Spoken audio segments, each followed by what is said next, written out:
নতুন রাষ্ট্রপতির দায়িত্ব নেয়ার অপেক্ষা। মির্জা ফখরুল ইসলামকে সন্ধ্যায় শপথ পড়াবেন ভারপ্রাপ্ত স্পিকার কায়সার কামাল। বঙ্গভবনের শেষ মুহূর্তের প্রস্তুতি। স্থানীয় সরকার নির্বাচনে এককভাবে প্রার্থী দেবে বিএনপি, জানালেন ভারপ্রাপ্ত মহাসচিব। দলীয় শৃঙ্খলা ভঙ্গ করলেই নেওয়া হবে কঠোর ব্যবস্থা। কলকাতায় আগুনে 7 বাংলাদেশের মৃত্যুতে আলোচনায় নিরাপত্তা ইস্যু। বৈরী সম্পর্কের রেশ কাটাতে উদ্যোগী হতে হবে দুপক্ষকেই। ভ্রমণকারীদের নিরাপদ রাখার তাগিদ বিশ্লেষকের। ছুটির দিনও গ্যাস সংকটে পাম্পে পাম্পে গাড়ির সারি। দীর্ঘ অপেক্ষায় ভোগান্তি। বিদ্যুতের চাপ সামলাতে ব্যাটারি চালিত অটোরিকশায় বাধ্যতামূলক হচ্ছে সৌর বিদ্যুতের চার্জিং। এবং অর্থনীতিকে অস্ত্র বানিয়ে ইরানের শাসন ব্যবস্থা ধসিয়ে দেওয়ার হুঁশিয়ারি যুক্তরাষ্ট্রের। আইআরজিসি ঘনিষ্ঠতার অভিযোগে হিজবুল্লাহর ওপর মার্কিন নিষেধাজ্ঞা।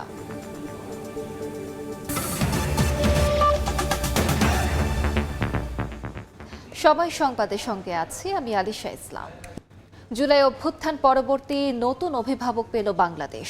255 ভোট পেয়ে 23তম রাষ্ট্রপতি নির্বাচিত হলেন মির্জা ফখরুল ইসলাম আলমগীর। ফল ঘোষণার পর তাকে অভ্যর্থনা জানান প্রধানমন্ত্রী ও সংসদ সদস্যরা। রাষ্ট্রপতি নির্বাচনের মধ্য দিয়ে গণতন্ত্র প্রাতিষ্ঠানিক রূপ পেয়েছে বলে মন্তব্য করেন সরকারি দলের এমপিরা। মুরসালিন হক জুনায়েদের রিপোর্ট।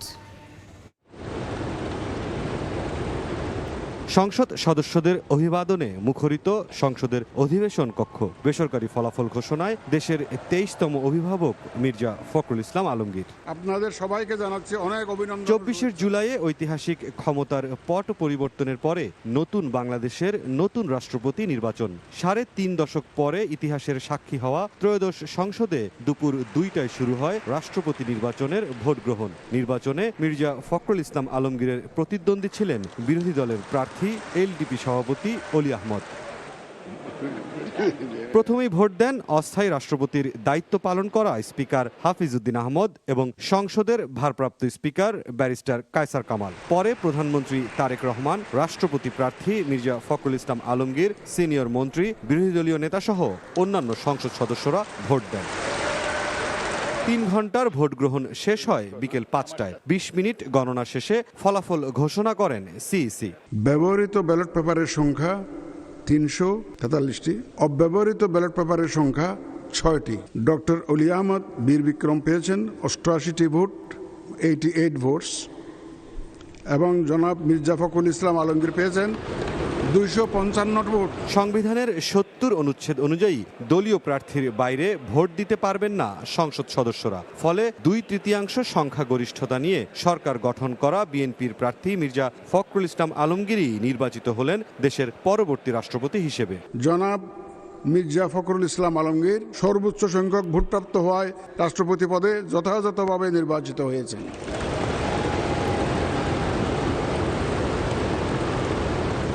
ভোট শেষে সরকার দলীয় সংসদ সদস্যরা জানান, গণতন্ত্রের পথে আরও এক ধাপ এগিয়ে গেল বাংলাদেশ। অতীতে দলকে সুসংহত রাখার অভিজ্ঞতা থেকে নতুন রাষ্ট্রপতি এবার দেশকে এগিয়ে নেবেন বলেও প্রত্যাশা তাদের। আগামী একজন রাজনীতিবিদকে আমরা প্রেসিডেন্ট হিসেবে নির্বাচিত করতে পেরেছি, এটাই কিন্তু আমার একদিকে গণতান্ত্রিক একটা রাষ্ট্রের যে কর্মকাণ্ড, একটা সংসদের কর্মকাণ্ড, সেটা প্রতিফলিত হয়েছে।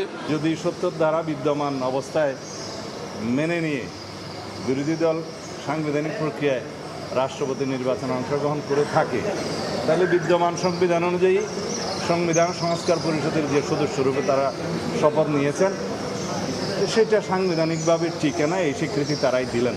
এই নির্বাচন প্রক্রিয়ায় যুক্ত থাকাটা আমাদের দেশের গণতান্ত্রিক প্রক্রিয়া, সাংবিধানিক প্রক্রিয়া, গণতান্ত্রিক সংস্কৃতিকে বেগবান করবে, শক্তিশালী করবে এবং জুলাই যোদ্ধাদের যে আত্মত্যাগ, তার মর্যাদা পুনঃপ্রতিষ্ঠা লাভ করবে আজকের এই নির্বাচনী সংস্কৃতির মধ্য দিয়ে।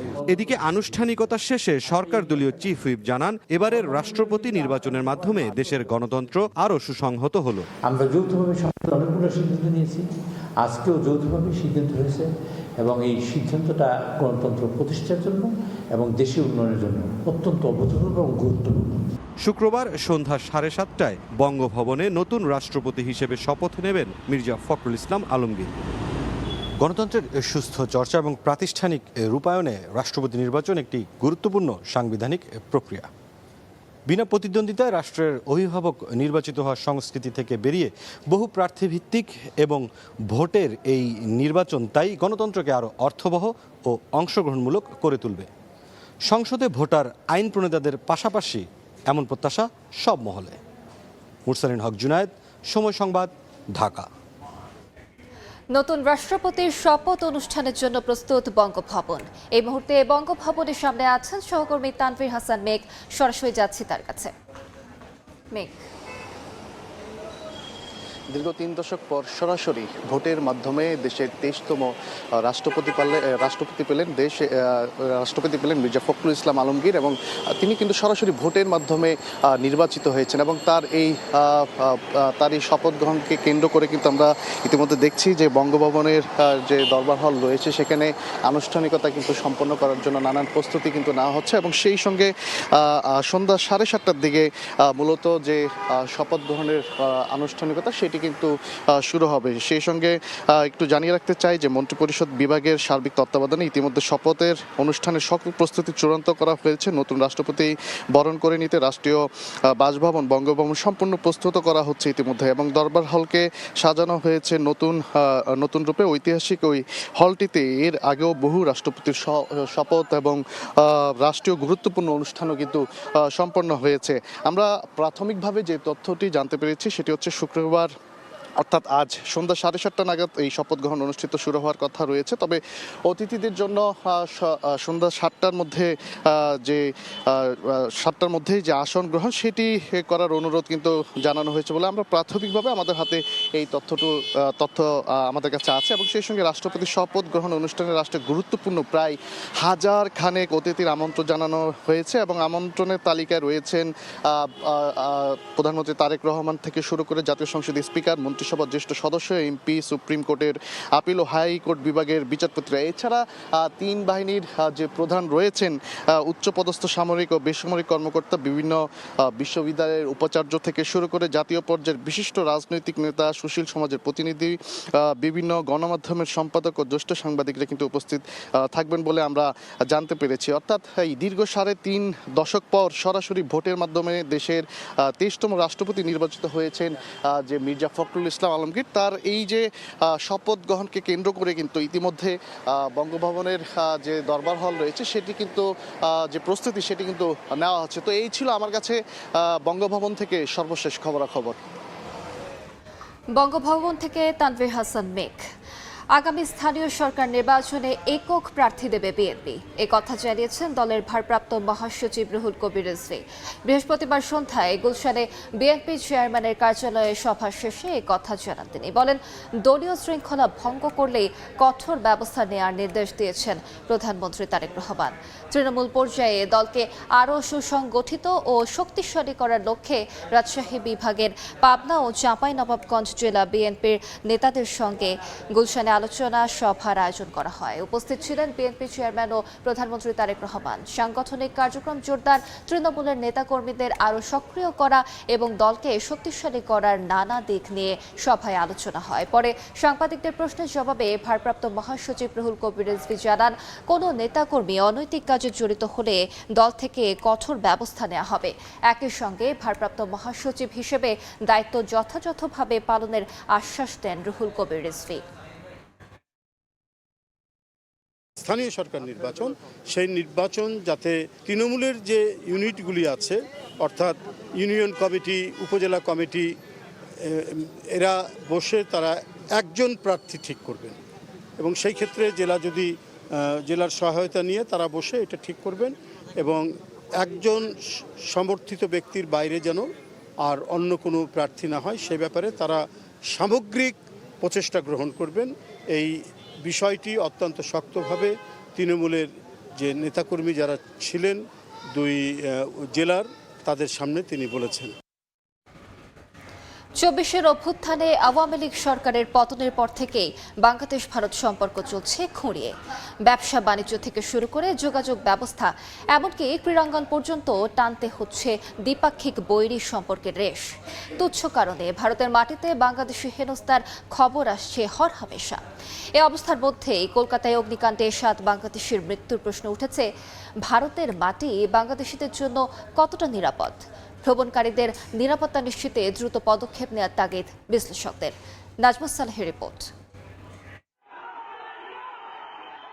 24-এর 5 আগস্ট ছাত্র জনতার গণ অভ্যুত্থানে ক্ষমতাচ্যুত হয় আওয়ামী লীগ সরকার। এরপর থেকেই অনেকটা শীতল ভারত বাংলাদেশ সম্পর্ক। তাৎক্ষণিকভাবে পর্যটন ভিসা বন্ধ করে ভারত, যা চালু হয় লম্বা সময় পর। যদিও এখনো চালু হয়নি রেল যোগাযোগ। বারবার অনুরোধের পরও সাড়া আসেনি প্রতিবেশী দেশের তরফ থেকে। একই বছর ডিসেম্বরে হামলা হয় ত্রিপুরায় বাংলাদেশের উপ হাইকমিশনে। দেশটির কিছু কিছু রাজনৈতিক নেতার উস্কানিমূলক বক্তব্যে উত্তেজনা ছড়ায় সীমান্তবর্তী এলাকাগুলোতেও। গেল বছর ত্রিপুরা ও শিলিগুড়ির হোটেল মালিক সমিতি বাংলাদেশিদের হোটেল ভাড়া না দেওয়ার সিদ্ধান্ত নেয়। ফলে ভারতের বিভিন্ন এলাকায় বাংলাদেশি হেনস্থার খবর আসে। বৈরী সম্পর্কের প্রভাব পড়ে ক্রীড়াঙ্গনেও। বিদ্বেষ গড়ায় খেলার মাঠেও। নিরাপত্তা ইস্যুতে ভারতে অনুষ্ঠিত আইপিএলে অংশ নিতে পারেননি ক্রিকেটার মুস্তাফিজুর রহমান। এমন পরিস্থিতির মধ্যেই বুধবার কলকাতার মির্জা গালিব স্ট্রিটের একটি হোটেলে আগুনে পুড়ে মারা যান চিকিৎসা নিতে যাওয়া 7 বাংলাদেশি। আবারও প্রশ্ন ওঠে নিরাপত্তা নিয়ে। বিশ্লেষকরা বলছেন, ভারতে অবস্থানের জন্য নিরাপত্তার কথা বিবেচনা করতে হবে বাংলাদেশিদের। দায়িত্ব এড়াতে পারে না প্রতিবেশী দেশটিও। বাংলাদেশের সাথে একটা অশুভ সমীকরণ মনে মনে ছিল। তো হচ্ছে আমাদের হাসিনার দেশের লোক। তো যখন হাসিনা পড়ে গেছে তখন কিন্তু এখন বাংলাদেশ কিন্তু মানুষজন কিন্তু একটু অন্যভাবে দেখছে। বাংলাদেশিদের জন্য এটা নিরাপদ কিনা বা নিরাপত্তা কমে গেছে কিনা, অবশ্যই নিরাপত্তা কমেছে। বাংলাদেশি সন্দেহে অনেককে ধরা, বাংলাদেশি সন্দেহে অনেককে পুশিং করা, এগুলো তো আমরা দেখছি। তাহলে কি আপনি বাংলাদেশি শব্দটাকেই আপনি অন্যভাবে দেখছেন? শুধু তাই নয়, ভারতীয় গণমাধ্যমে দেদারসে চলে বাংলাদেশ বিরোধী প্রচারণা, যার প্রভাব জনগণের উপর পড়ছে বলে মত বিশেষজ্ঞদের। ইন্টারিম গভর্নমেন্টের সময় যে ইন্ডিয়ান নিউজ পেপারগুলো ভয়ানক রকমের হোস্টাইল জার্নালিজম করেছেন, ভয়ঙ্কর রকমের যে আপনি প্রোপাগান্ডা চালাচ্ছেন, সেটার অংশ তো ইন্ডিয়ান মিডিয়া, ইন্ডিয়ার জনগণ তো এটা খাচ্ছে। তো তখন তাদেরও এক ধরনের পারসেপশন তৈরি হয় বাংলাদেশকে নিয়ে, বাংলাদেশিদেরকে নিয়ে। হ্যাঁ, এবং তখন দেখা যায় যে ঘৃণার চাষাবাদটা ওইখান থেকেই শুরু হয়। আপনাকে বুঝে ফেলে আপনি বাংলাদেশি, এবং আপনি যদি এখন মহারাষ্ট্রে থাকেন, গুজরাটে থাকেন, হতে পারে আরও সম্ভাবনা বেশি। আপনি যদি ওয়েস্ট বেঙ্গলে থাকেন, হয়তো সম্ভাবনা একটু কম। বিজেপির যেগুলো স্ট্রং হোল্ড, সেখানে বাংলাদেশের অবস্থা খারাপ হবে। এটা স্বাভাবিক না? আবাসিক হোটেলে অগ্নিকাণ্ডের ঘটনা তদন্ত সহ বাংলাদেশি পর্যটক ও ভ্রমণকারীদের জন্য নিরাপত্তা নিশ্চিতে দুদেশকেই উদ্যোগী হওয়ার তাগিদ দিচ্ছেন বিশ্লেষকরা। এবং আপনি যদি এখন নাজমুস সালেহী, সময় সংবাদ, ঢাকা। সময় সংবাদে আরো থাকছে। সপ্তাহ ব্যবধানে রাজধানীতে ডজনে 10 টাকা বেড়েছে ডিমের দাম। কমছে লেয়ার সোনালির দর। আটা চিনির বাজার ঊর্ধ্বমুখী। স্থিতিশীল ভোজ্য তেলের দাম। ছুটির দিনেও গ্যাস সংকটে রাজধানীর বিভিন্ন পাম্পে গাড়ির দীর্ঘ সারি। এই মুহূর্তে মিরপুরে আছেন সহকর্মী শাহরিয়ার শৌমিক। সরাসরি যাচ্ছি তার কাছে। শৌমিক, গত প্রায় 1 মাস যাবৎ যে গ্যাস সংকট, সেই গ্যাস সংকটে কিন্তু দেশ জুড়ে নাজেহাল অবস্থা, এবং দেশের যারা জনগণ তারা কিন্তু চরম ভোগান্তিতে রয়েছে। এবং গ্যাস নির্ভর যে শিল্প প্রতিষ্ঠান, যে পরিবহন খাত, এমনকি বাসা বাড়িতে যে খাবার জোগানোর জন্য যে গ্যাসের চুলা, সেটিও কিন্তু বন্ধ হয়ে যাওয়ার উপক্রম। পাম্প মালিকরা বলছেন যে কিছুদিন আগ পর্যন্ত তারা যতটুকুন গ্যাস সরবরাহ পেতেন তাতে মোটামুটি তাদের চালিয়ে নেওয়ার পরিস্থিতি কিন্তু ছিল। কিন্তু বর্তমান সময়ে যে গ্যাসের সংকট, সেটিতে অনেক পাম্প মালিকরাই কিন্তু তাদের পাম্প বন্ধ রাখছেন, বাধ্য হচ্ছেন।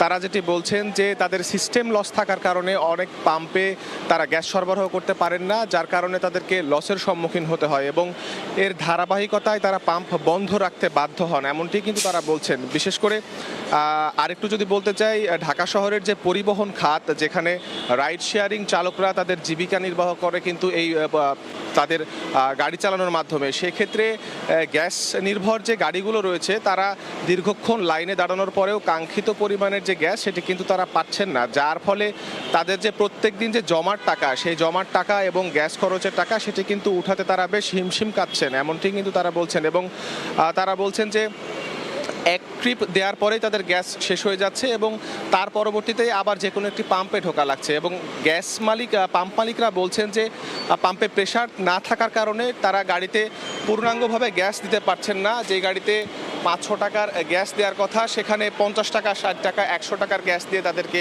বিদায় করা হচ্ছে। তো রাজধানীর মিরপুর থেকে গ্যাস সংকটের এই ছিল আমার কাছে সর্বশেষ তথ্য। সরাসরি যুক্ত ছিলাম মিরপুরে, সঙ্গেই থাকুন। জ্বালানি সংকট, বিদ্যুৎ উৎপাদনে ঘাটতি আর জাতীয় গ্রিডে বাড়তি চাপ, তিন দিকের চাপ সামলাতে এবার ব্যাটারি চালিত অটোরিকশাকে নিয়ন্ত্রণের পথে হাঁটছে সরকার। সড়কে শৃঙ্খলা ফেরানোর পাশাপাশি এসব যানবাহনের ব্যাটারি চার্জে গ্রিডের বিদ্যুৎ ব্যবহার কমাতে নেওয়া হচ্ছে সৌর বিদ্যুতের পরিকল্পনা। নিবন্ধন ও নবায়নের শর্ত হিসেবে সৌর বিদ্যুৎ দিয়ে চার্জিং বাধ্যতামূলক করতে যাচ্ছে সরকার। কিন্তু 60 লাখের বেশি ব্যাটারি চালিত রিকশার জন্য এই সৌর অবকাঠামো তৈরিকে চ্যালেঞ্জিং বলছেন বিশেষজ্ঞরা। রাদুল ইসলাম শুভ রিপোর্ট।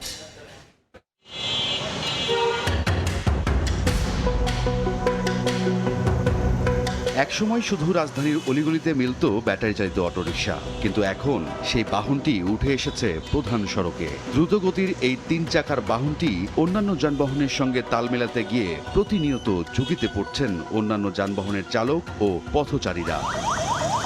দেশে যখন বিদ্যুতের সংকট ও লোডশেডিং চলছে, তখন বছরে প্রায় 20,000 কোটি টাকার বেশি বিদ্যুৎ খরচ হচ্ছে প্রায় 60 লাখ ব্যাটারি চালিত অটোরিকশার পেছনে। প্রতিদিন এই খাতে প্রায় 55 কোটি টাকার বিদ্যুৎ ব্যয় হচ্ছে, যার বড় অংশই আসছে অবৈধ বিদ্যুৎ সংযোগ থেকে। রাস্তার ফুটপাতের উপরেই কিন্তু এইভাবেই অবৈধভাবে যে লাইনগুলো নেওয়া হয়েছে, সেখানে কিন্তু ব্যাটারি চালিত অটোরিকশাগুলো চার্জ দেওয়া হচ্ছে। সরকার প্রায় 40,000 কোটি টাকার মতো বিনিয়োগ করছে জ্বালানি সংকট কাটিয়ে ওঠার জন্য। সেখানে সরকারকে ফাঁকি দিয়ে কিন্তু অবৈধভাবে এভাবেই চার্জ দিচ্ছে সেই ব্যাটারি চালিত রিকশাগুলো।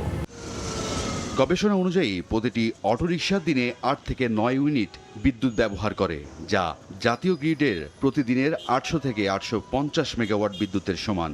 এটি দেশের মোট বিদ্যুৎ উৎপাদনের অন্তত 5%। কেবল ঢাকাতেই 48,136টি অবৈধ চার্জিং পয়েন্ট ও 992টি গ্যারেজ রয়েছে, যেখানে অবৈধভাবে বিদ্যুৎ ব্যবহারের ফলে সরকারের বছরে 5,000 কোটি টাকার রাজস্ব হারাচ্ছে। এরা মনে করেন যে অনেক আগে থেকে এই রাস্তা দখল করে রেখেছে। গাড়ি চার্জ দিতে হলে 7 আসা। আপনার কি এখানে মিটার কয়টা আছে? আমার একটা মিটার আছে। জ্বালানি সংকট ও গ্রিডের উপর চাপ কমাতে সরকার এবার অটোরিকশাকে নিবন্ধনের আওতায় আনার সিদ্ধান্ত নিয়েছে। সৌর বিদ্যুতে যাওয়ার পরিকল্পনায়ও চ্যালেঞ্জ দেখছেন বিশেষজ্ঞরা। বিশাল সংখ্যক রিকশার জন্য প্রয়োজন হবে solar charging station, solar storage ব্যবস্থা, নিরাপদ চার্জার, মিটার ভিত্তিক হিসাব এবং কেন্দ্রীয় নিয়ন্ত্রণ। সোলার চার্জিং স্টেশন তো আর এককভাবে চালাতে গেলে তো এই খাতে এদেরকে নিরবিচ্ছিন্ন জ্বালানি সরবরাহ করে এ খাতকে সচল রাখা কঠিন হবে, যে কারণে হাইব্রিড মোডেই যেতে হবে যতক্ষণ পর্যন্ত স্টোরেজ সিস্টেম চালু না হচ্ছে। চার্জিং ভেহিকেলস নিয়ে যে সংকট সৃষ্টি হয়েছে, এটা সমাধান করা সরকারের আয়ত্তের মধ্যেই আছে। সড়কে শৃঙ্খলা ফেরানোর পাশাপাশি জ্বালানি সংকটের দ্রুত সমাধান চান সাধারণ মানুষও। রাদুল ইসলাম শুভ, সময় সংবাদ, ঢাকা। এবার বাণিজ্য সংবাদ।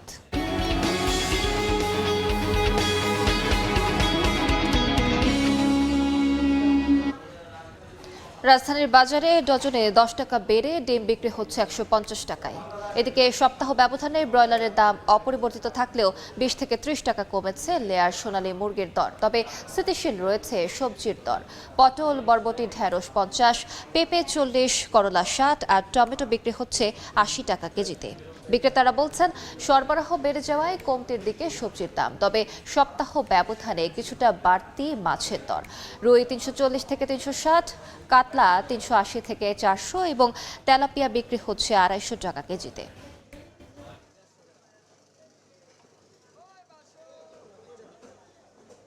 গ্যাসের সপ্তাহ থেকে এই সপ্তাহে অনেক সবজির দাম কম, কিছু সবজির দাম বেশি, যেরকম বেগুনের দামগুলো বেশি। সাধারণ মানুষের জন্য কেউ চিন্তা করে না। হ্যাঁ, সবজির দাম সব সবজির দামই বেশি। এভাবে থাকলে মনে হয় যারা দিনমজুর সাধারণ তারা কেনাকাটা করে খাইতে পারবে। ইচ্ছে বাড়লে তো মনে হয় আমাদেরও হিমশিম খেয়ে যাবো। যে পরিমাণ বেতন পাচ্ছে, যে পরিমাণ ইনকাম, তার থেকে মাছের দাম অনেক। শিক্ষা খাতে জিডিপির 5% বরাদ্দ দেওয়া হবে বলে জানিয়েছেন অর্থমন্ত্রী আমির খসরু মাহমুদ চৌধুরী। বলেন, এডুকেশন সিস্টেমের সঙ্গে জব মার্কেট রিলেট করে সিস্টেম পরিবর্তনে উদ্যোগ নেওয়া হয়েছে। সাভারে ব্র্যাক্সিডিএম সেন্টারে উচ্চশিক্ষা নিয়ে বিশ্ববিদ্যালয়গুলোর উপাচার্য সংলাপে এ কথা বলেন তিনি। যে জব মার্কেটের সাথে আমাদের এডুকেশনের রিলেশনশিপটা ওইভাবে আমরা কেন ক্রিয়েট করতে পারি না? এডুকেশন বলতে it's not just university education, it's also skill development থেকে আমাদের যে প্রোগ্রাম আছে, বড় প্রোগ্রাম, সব কিছু মিলিয়ে আমরা যেটা করেছি এবং সেটা অব্যাহত থাকবে। এটা আমরা কমিটমেন্ট করেছি, we will go up to 5% of the GDP. We huge amount. বাংলাদেশের মতো ইকোনমিতে যদি 5% যেতে পারে আগামী বছরগুলোতে, I think we'll be in a very different level, not in the educational and also economic level. নারায়ণগঞ্জে আগুনে পুড়েছে ইজি বাইকের গ্যারেজ ও ছুটের গোডাউন। ফায়ার সার্ভিস জানায়, ভোর 6টার দিকে ফতুল্লার একটি ব্যাটারি চালিত ইজি বাইকের গ্যারেজে আগুন দেখতে পান আশপাশের লোকজন। মুহূর্তেই আগুন ছড়িয়ে পড়ে আশপাশের গোডাউনে। ঘটনাস্থলে পৌঁছে ফায়ার সার্ভিসের 4টি ইউনিট আগুন নেভায়, তবে পুড়ে গেছে বেশ কয়েকটি ইজি বাইক ও ছুটের গোডাউন। বৈদ্যুতিক শর্ট সার্কিট থেকে আগুনের সূত্রপাত বলে ধারণা করছে ফায়ার সার্ভিস। দেখছেন সময় সংবাদ। অর্থনীতিকে অস্ত্র বানিয়ে ইরানকে কোণঠাসা করছে যুক্তরাষ্ট্র। ইরানের পর এবার আইআরজিসির সঙ্গে ঘনিষ্ঠতার অভিযোগে হিজবুল্লাহর ওপরও নতুন নিষেধাজ্ঞা দিয়েছে ওয়াশিংটন। তেহরানের অর্থনীতি গুঁড়িয়ে দেওয়ার পাশাপাশি ইরানের পাশে থাকা দেশগুলোকে কঠোর পরিণতির হুঁশিয়ারি দিয়েছে দেশটি। তবে ট্রাম্পের নিষেধাজ্ঞাকে যুক্তরাষ্ট্রের অভ্যন্তরীণ সংকট থেকে দৃষ্টি সরানোর কৌশল বলছেন ইরানের পররাষ্ট্রমন্ত্রী আব্বাস আরাকচি। এদিকে মার্কিন সেন্ট্রাল কমান্ড সেন্টকমের দাবি, ইরানের বন্দরমুখী বা বন্দর থেকে আসা অর্ধ শতাধিক বাণিজ্যিক জাহাজের গতিপথ বদলে দেওয়ার পাশাপাশি কয়েকটি জাহাজ অচল করা ও তল্লাশি চালানো হয়েছে। এমন পরিস্থিতিতে নৌ চলাচলের স্বাধীনতা নিশ্চিত করতে দ্রুত পদক্ষেপের আহ্বান জানিয়েছে ওমান, জাপান এবং কাতার। দেখছেন সময় সংবাদ। ডারউইনের ঐতিহাসিক জয় আত্মবিশ্বাস দিলেও সেটা অতীত। ম্যাকাইয়ে 5 দিন সেরা ক্রিকেট খেলে সিরিজ জিততে চায় বাংলাদেশ। দ্বিতীয় টেস্টের আগে সংবাদ সম্মেলনে জানান অধিনায়ক নাজমুল হোসেন শান্ত, ম্যাকাইয়ের ঠান্ডা বাতাসে পেসাররা সুবিধা পাবেন বলে ধারণা তার। তবে যে কোনো পরিস্থিতিতেই ভালো করতে চান অধিনায়ক। ওইটা পাস্ট হয়ে গেছে। আসলে এখন এই কন্ডিশনে আমরা কিভাবে ভালো ক্রিকেট খেলতে পারি, এই কন্ডিশনটা কিভাবে আমরা অ্যাডজাস্ট করতে পারি, এটা নিয়ে গত 2 দিন আমরা প্রিপারেশন নিয়েছি। 5 দিন ভালো ক্রিকেট খেলতে চাই। সো ইম্পর্ট্যান্ট এক একটা দিন, এক একটা সেশন আমরা কত ভালো ক্রিকেট খেলছি, সো ওইটাই টার্গেট থাকবে। আমার মনে হয় যদি প্রসেসটা ঠিকমতো ফলো করি, আমরা প্রত্যেকটা সেশন বাই সেশন ভালো ক্রিকেট খেলতে পারি, রেজাল্ট উইল কাম অটোমেটিক। এবং আমরা বিশ্বাস করি যে আমাদের যে টিমটা আছে যে কোনো কন্ডিশনে খেলার জন্য ক্যাপাবল। যে ম্যাচটা আমরা খেলেছি, ভালো ক্রিকেট খেলেছি, খুব ইম্পর্টেন্ট এই ম্যাচটা আমরা কত ভালো আবার ক্রিকেট খেলতে পারি। এ পর্যায়ে শীর্ষ সংবাদগুলো জানিয়ে দিচ্ছে আরেকবার। নতুন রাষ্ট্রপতির দায়িত্ব নেয়ার অপেক্ষা। মির্জা ফখরুল ইসলাম আলমগীরকে সন্ধ্যায় শপথ পড়াবেন ভারপ্রাপ্ত স্পিকার কায়সার কামাল। বঙ্গভবনের শেষ মুহূর্তের প্রস্তুতি। স্থানীয় সরকার নির্বাচনে এককভাবে প্রার্থী দেবে বিএনপি, জানালেন ভারপ্রাপ্ত মহাসচিব। দলীয় শৃঙ্খলা ভঙ্গ করলেই নেওয়া হবে কঠোর ব্যবস্থা। এবং ছুটির দিনও গ্যাস সংকটে পাম্পে পাম্পে গাড়ির সারি, দীর্ঘ অপেক্ষায় ভোগান্তি। বিদ্যুতের চাপ সামলাতে ব্যাটারি চালিত অটোরিকশায় বাধ্যতামূলক হচ্ছে সৌর বিদ্যুৎ চার্জিং।